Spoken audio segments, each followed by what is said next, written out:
won't function if it's too, or, you know, keep an eye on the drone. It's pretty durable.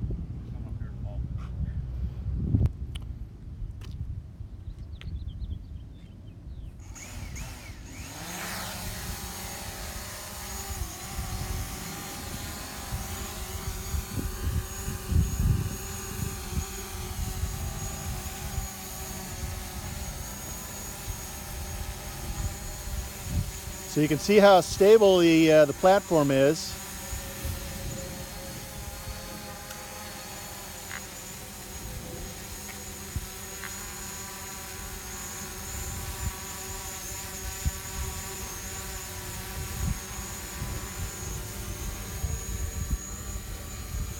So the aircraft will slide to the right, to the left, it'll go backwards,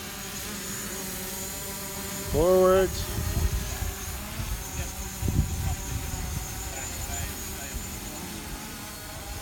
Yeah.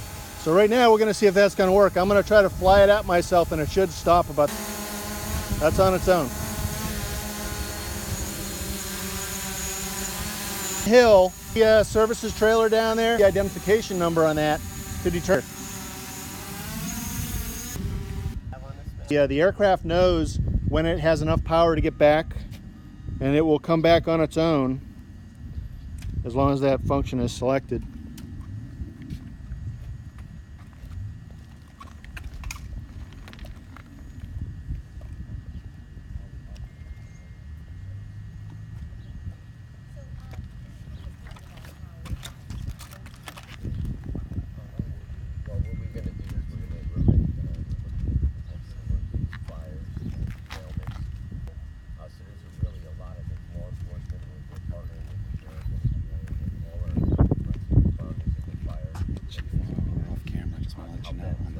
Table just to the rear of the trailer on the other side of the picnic. Right now, Jim. Okay. Might not want to put these we're dealing with, so we know how to better response. Yeah, these are the people that drove first met, and that's why we have. So we're coming up where we can do this. Helicopter pilot license. Have actual. These are the people that the public wants to have. And that's what it's worth for responding to emergencies. Just so, and you can mag. Yeah, just bring it back. I just want to see the difference.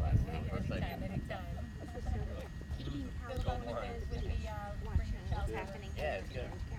That might be broke. Trying to negotiate it down. Yeah. I did. I went from 20 to 110. I had to bring my son to work with me a few weeks ago. How was that? Now the drones return, you can see it up above us.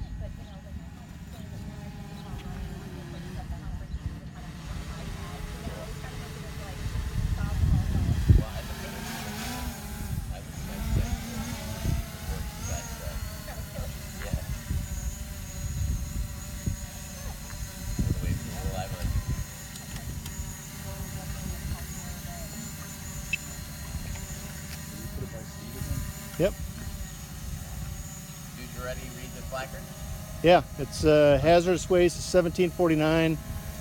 So we'd look, and it's some type of chlorine gas. Does it have audio too at all or no? Now,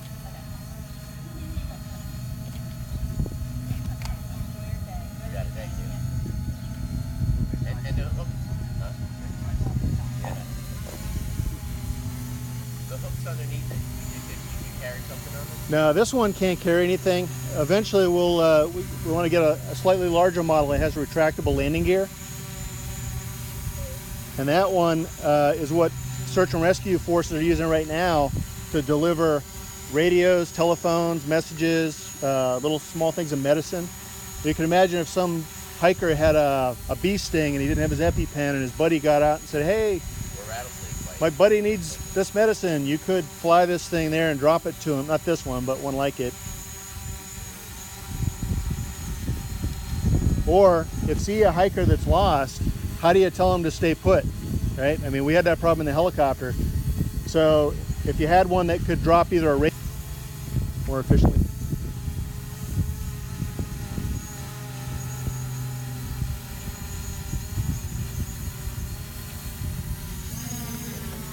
So let me just run down here and take a quick picture for you guys. And I guess we're really kind of done, unless you have questions.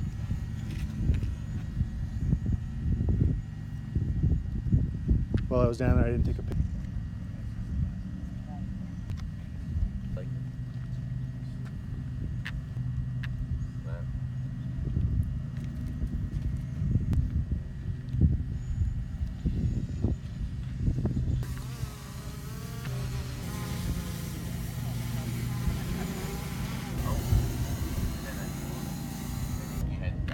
And that's it.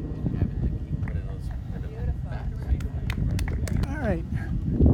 You have replaceable battery packs for that? There is. So we have a couple of batteries, so we could fly it in, change the battery, put it back out. One of the things that industry standard, if you will, is to have two of these.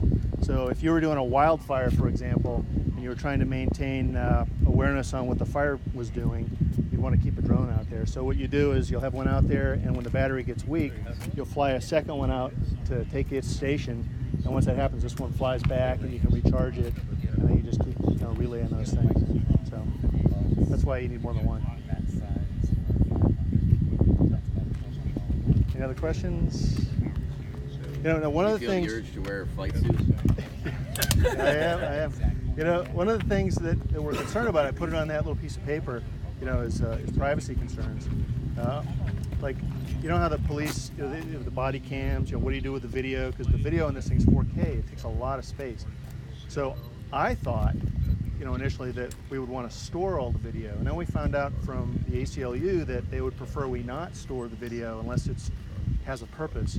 But what can happen is every time this thing flies, it creates a GPS track, and we can say exactly where it is. So if somebody came and complained and said, hey, your drone was looking in my window, I can pull up the flight path with the GPS. It'll show where I took a picture, where the thing flew, and I can say, no, it wasn't us.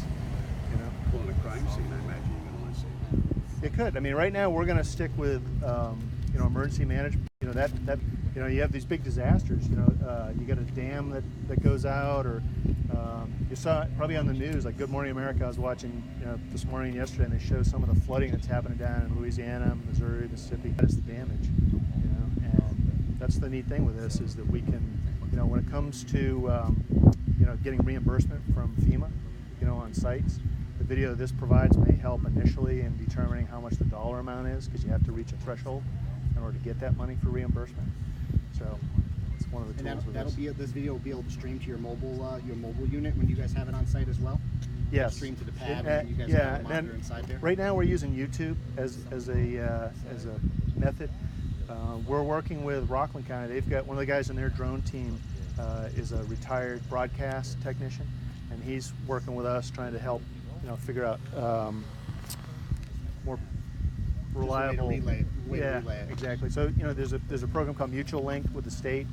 We're trying to broadcast through that. It's more of a secure link, and it would go up to the Watch Center in Albany and things like that. News guys tapping into your feed, right? Yeah, well, that's what the YouTube one is public. Yeah, no, I know. You guys are going to end up with these, I would think, right? Well, I don't know. Chopper there's 12 actually, budget's cut. Oh yeah, and then well, it's gonna go to Chopper 12 we got the crop duster. Over at Pine Island, we got an old farmer that takes the hunt. Yeah. You hang out the That's wing. what me and Tom used to joke about, Yeah.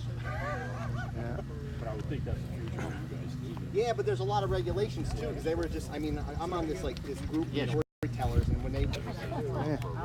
If people want to gladly take it, and I don't want it or not. So you always, I think based on when you're done with it,